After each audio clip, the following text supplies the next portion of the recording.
गुरु प्यारी साध संगत जी, प्रेम से कहना धन निरंकार जी। साध संगत जी, कैसे हैं आप सभी? कमेंट में ज़रूर बताइएगा। आशा करती हूँ सद्गुरु माता जी की कृपा आप सभी पर हो रही होगी और आप सभी बहुत अच्छे होंगे। साध संगत जी, इस संसार की वस्तुओं को अपनी ज़रूरत के अनुसार बेशक उपयोग में लाइए। अपने रिश्तेदारों और संबंधियों से उचित व्यवहार भी कीजिए, परंतु इन्हें अपना समझने और बनाने का प्रयास कभी मत कीजिएगा।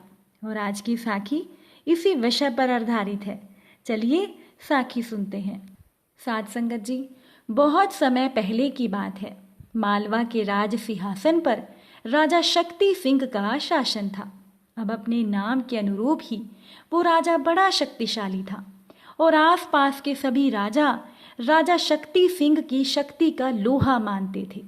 अब शक्तिशाली होने के कारण उस राजा में अहंकार का आ जाना एक बड़ी स्वाभाविक बात थी। साध संगत जी, एक दिन राजा शक्ति सिंह के मन में शिकार खेलने की इच्छा हुई। इच्छा उठने की देर थी कि राजा ने अपने सारथी को आदेश दिया कि रथ तैयार करो, आज राजा साहब शिकार पर जाएंगे। अब राजा के सारथी ने तत्काल शिकार के लिए आवश्यक सामान रथ में रखकर अपने घोड़े जोते।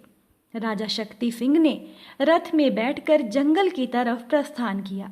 जैसे ही राजा ने वन में प्रवेश किया, एक अति सुंदर हिरण छलांगे मारता हुआ राजा के रथ के आगे से निकला। अब राजा शक्ति सिंह ने तुरंत अपने सारथी से कहा कि कितना सुंदर हिरण है, इसको जीवित पकड़ना है, इसीलिए रथ इसके पीछे लगा दो। अब राजा के सारथी ने अपना रथ हिरण के पीछे लगा दिया। ये देखकर हिरण तेजी से भागा। राजा ने सारथी से कहा कि रथ तेज करो, ये शिकार हाथ से जाने ना पाए। अब राजा के सारथी ने घोड़ों को सरपट दौड़ाया, परंतु हिरण तो अपने प्राण बचाने के लिए उस समय घोड़ों से भी तेज दौड़ रहा था। ये देखकर राजा ने दोबारा कहा कि घोड़े और तेज करो। अब सारथी ने घोड़े और तेज किए, परंतु हिरण अब बहुत आगे था। साध संगत जी, शक्ति सिंह सारथी पर नाराज होने लगा। तब राजा के सारथी ने कहा कि राजन, घोड़े तो अपनी शक्ति के अनुसार पूरी गति से भाग रहे हैं, अब इनमें तेज भागने का सामर्थ्य नहीं है। हाँ, यदि इस समय वामी घोड़े होते तो फिर वो शिकार निश्चय ही आपके हाथ में होता। अब सारथी से वामी घोड़ों का नाम सुनकर शक्ति सिंह हैरान हो गया, क्योंकि शक्ति सिंह की अश्वशाला में एक से बढ़कर एक घोड़े मौजूद थे, परंतु वामी घोड़ों का नाम तो राजा ने पहली बार सुना था। ये नाम राजा के लिए बिल्कुल नया था। राजा ने अपने सारथी को रथ रोक देने का आदेश दिया। जब रथ रुक गया तो राजा ने सारथी से पूछा कि वामी घोड़ों से तुम्हारा क्या अभिप्राय है? हमने तो आज तक इन घोड़ों के बारे में कभी नहीं सुना। सारथी ने जवाब दिया कि राजन, इसी जंगल के दूसरे छोर पर महर्षि वामदेव जी का आश्रम है। उनके पास 2 ऐसे घोड़े हैं जो हवा से बातें करते हैं। वो घोड़े बहुत तेज दौड़ते हैं। अब चूंकि वो घोड़े महर्षि वामदेव जी के हैं, इसलिए लोग उन्हें वामी घोड़े कहते हैं। साध संगत जी, राजा ने सारथी से कहा, तो फिर अपना रथ महर्षि वामदेव जी के आश्रम की तरफ मोड़ दो, हम वो घोड़े देखना चाहते हैं। सारथी ने रथ का रुख मोड़ दिया। कुछ ही देर के बाद रथ महर्षि वामदेव जी के आश्रम पर पहुंच गया। महर्षि वामदेव जी ने राजा शक्ति सिंह का स्वागत और सत्कार करके कुशल क्षेम पूछा और फिर आश्रम आने का कारण पूछा। राजा शक्ति सिंह ने हाथ जोड़कर कहा कि आपकी कृपा से सब कुशल मंगल है। आज हम इधर शिकार के लिए आए थे कि एक हिरण हमारे रथ के आगे से निकला। वो हिरण बहुत सुंदर था। हम उसे जीवित पकड़ना चाहते थे, परंतु उसकी गति के सामने हमारे घोड़े पिछड़ गए। उस समय सारथी से हमें पता लगा कि आपके पास हवा से बातें करने वाले 2 घोड़े हैं। आप वो घोड़े हमें कुछ समय के लिए दे दीजिए, शाम को वो घोड़े हम आपको वापस कर देंगे। साध संगत जी, महर्षि वामदेव जी बोले कि राजन, मेरे पास जो घोड़े हैं वो वरुण देवता के घोड़े हैं। आप चूंकि स्वयं चलकर यहाँ आए हैं, इसीलिए हम आपको इनकार नहीं करते, परंतु ये घोड़े शाम को हर हालत में यहाँ पहुँचाने बहुत ज़रूरी हैं। अब राजा ने शाम को घोड़े पहुँचा देने का वादा किया और महर्षि वामदेव जी से घोड़े लेकर शिकार के लिए चला गया। शाम हो गई, परंतु तब तक राजा का मन बेईमान हो चुका था। इसीलिए राजा ने सारथी से कहा कि ये घोड़े महल की ओर ले चलो। अब सारथी ने घूमकर राजा की ओर देखा, परंतु सारथी ने कुछ नहीं कहा और रथ महल की ओर मोड़ दिया। शाम को जब घोड़े वापस नहीं आए तो महर्षि वामदेव जी समझ गए कि राजा उन घोड़ों को अपने साथ ले गए होंगे। साध संगत जी, अब महर्षि वामदेव जी ने अपने एक शिष्य को राजा के पास भेजा, परंतु राजा ने टाल मटोल करके ऋषि के शिष्य को वापस भेज दिया। तब महर्षि जी स्वयं राजा के पास गए। पहले तो राजा शक्ति सिंह ने टाल मटोल की कि महाराज, घोड़े थके हुए हैं, आपको बाद में पहुंचा दिए जाएंगे। परंतु जब महर्षि जी ने घोड़े तत्काल उनके हवाले कर देने के लिए जोर दिया तो राजा शक्ति सिंह ने घोड़े वापस देने से साफ इनकार कर दिया और कहा कि ये घोड़े राजाओं के रखने योग्य हैं, आप ऋषियों को घोड़ों से क्या काम है। साध संगत जी, महर्षि वामदेव जी ने कहा कि राजन, ये तो अमानत में खयानत है और ये बात ठीक नहीं है। राजा ने अहंकार से कहा, तो फिर आपसे जो भी हो सकता है आप कर लीजिए, ये घोड़े आपको किसी भी तरह से नहीं मिलेंगे। अब राजा का ये कोरा जवाब सुनकर महर्षि वामदेव जी धरती की ओर देखने लगे। तत्काल ही एक कृत्या धरती फोड़कर बाहर आई। साध संगत जी, कृत्या उस शक्ति को कहते हैं जो मंत्रों के अनुष्ठान के द्वारा उत्पन्न की जाती है। उस कृत्या ने पलक झपकते ही राजा शक्ति सिंह का सिर धड़ से अलग कर दिया और फिर धरती में समा गई। महर्षि जी अपने घोड़े लेकर वापस अपने आश्रम में चले गए। घोड़े भी हाथ से गए और अमानत में खयानत करने का फल भी राजा शक्ति सिंह ने मृत्यु के रूप में पाया। साध संगत जी, ये साखी है तो छोटी सी, पर यह है बहुत ही शिक्षाप्रद। अगर हम संसार की रचना को देखें तो संसार की सारी रचना काल की रचना है और संसार के सारे पदार्थ काल की संपत्ति है, जो जीव को थोड़े समय के इस्तेमाल के लिए मिलते हैं। किंतु काल की संपत्ति पर जब मनुष्य अपना अधिकार जमा बैठता है, उसे अपना समझने और कहने लगता है, तो मनुष्य अमानत में खयानत करने का भारी अपराध कर बैठता है।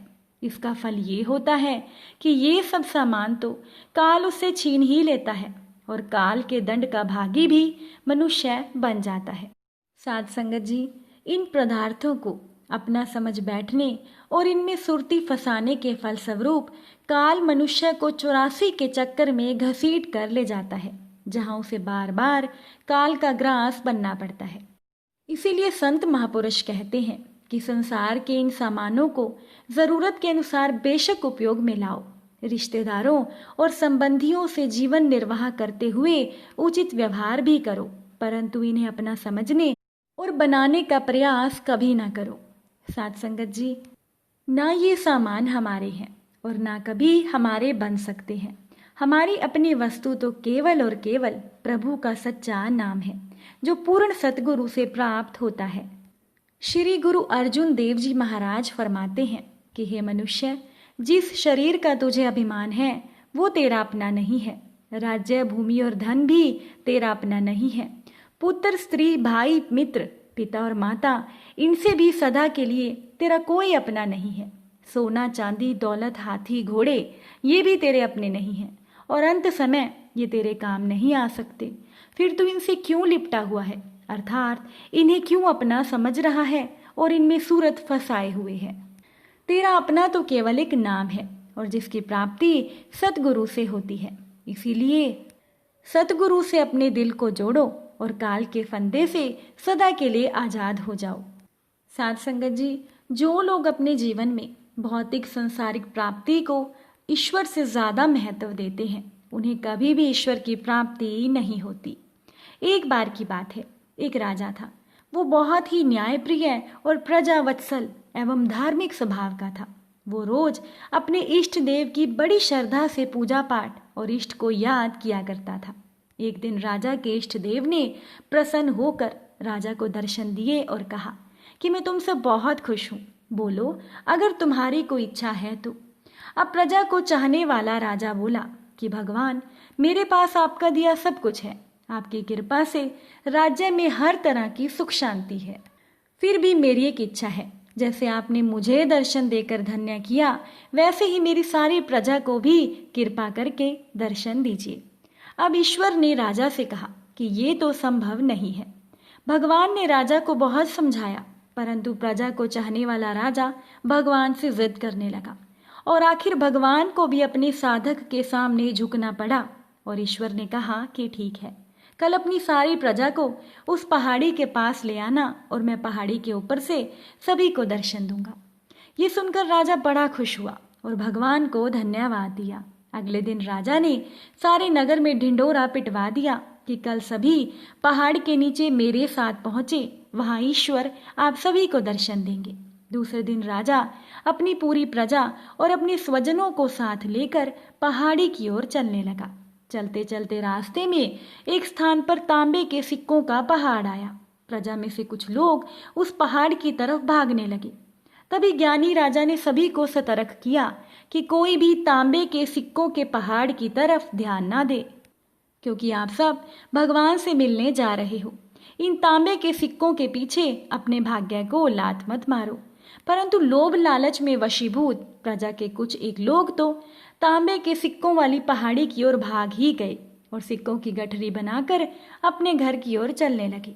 वो मन ही मन सोच रहे थे कि पहले इन सिक्कों को समेट लें, भगवान से तो फिर मिल लेंगे। राजा खिन्न मन से आगे बढ़ा। कुछ दूर चलने पर चांदी के सिक्कों का चमचमाता पहाड़ दिखाई दिया। अब इस बार भी बची हुई प्रजा में से कुछ लोग चांदी के सिक्कों की गठरी बनाकर अपने घर की ओर चलने लगे। उनके मन में विचार चल रहा था कि ऐसा मौका बार बार नहीं मिलता। चांदी के इतने सारे सिक्के फिर मिले ना मिले, भगवान तो मिल ही जाएंगे। इसी प्रकार कुछ और दूर चलने पर सोने के सिक्कों का पहाड़ आया। अब तो प्रजाजनों में से बचे हुए सारे लोग और राजा के स्वजन भी सोने के सिक्कों के पहाड़ की ओर भागने लगे और दूसरों की तरह सिक्कों की गठरियां लाद लाद कर अपने घर की ओर चल दिए। अब केवल राजा और रानी ही शेष रह गए थे। राजा रानी से कहने लगे कि देखो, ये कितने लोभी लोग हैं, भगवान से मिलने का महत्व ही नहीं समझते। भगवान के सामने सारी दुनिया की दौलत क्या चीज है। रानी ने कहा कि सही बात है। रानी ने राजा की बात का समर्थन किया। आगे बढ़ने लगे कि कुछ दूर चलने पर रानी ने देखा कि एक हीरों का पहाड़ है। अब तो रानी से भी रहा नहीं गया। हीरो के आकर्षण में रानी भी दौड़ पड़ी और हीरो की गठड़ी बनाने लगी। साथ संगत जी, ये देखकर राजा को बड़ा ही गलानी और विरक्ति महसूस हुई। बड़े ही दुखी मन से राजा अकेले ही आगे बढ़ते गए। वहां सचमुच भगवान खड़े राजा का इंतजार कर रहे थे। राजा को देखते ही भगवान मुस्कुराए और पूछा कि कहाँ है तुम्हारी प्रजा और तुम्हारे प्रियजन। मैं तो कब से उनसे मिलने के लिए बेकरारी से उनका इंतजार कर रहा हूँ। राजा ने शर्म और आत्मग्लानि से अपना सर झुका दिया। तब भगवान ने राजा को समझाया कि जो लोग अपने जीवन में भौतिक संसारिक प्राप्ति को मुझसे ज्यादा मानते हैं, उन्हें कदाचित मेरी प्राप्ति नहीं होती और वो मेरे स्नेह और कृपा से भी वंचित रह जाते हैं। साथ संगत जी, जो जीव अपनी मन, बुद्धि और आत्मा से सतगुरु की शरण में जाते हैं, इस निरंकार दातार की शरण में जाते हैं और जो सर्वलौकिक मोह को छोड़कर प्रभु को ही अपना मानते हैं, वो सभी कर्मों से मुक्त होकर मोक्ष प्राप्त करते हैं। उम्मीद करती हूँ कि साखी आपको अच्छी लगी होगी। अगर अच्छी लगी हो तो अपने विचार कमेंट में ज़रूर बताइएगा। मुझे आपके कमेंट्स का इंतज़ार रहेगा। चलिए अब हम सभी मिलकर सिमरन करते हैं। तू ही निरंकार, मैं तेरी शरण हाँ, मैनू बख्श लो। तू ही निरंकार, मैं तेरी शरण हाँ, मैनू बख्श लो। साथ संगत जी, प्यार से कहना, धन निरंकार जी।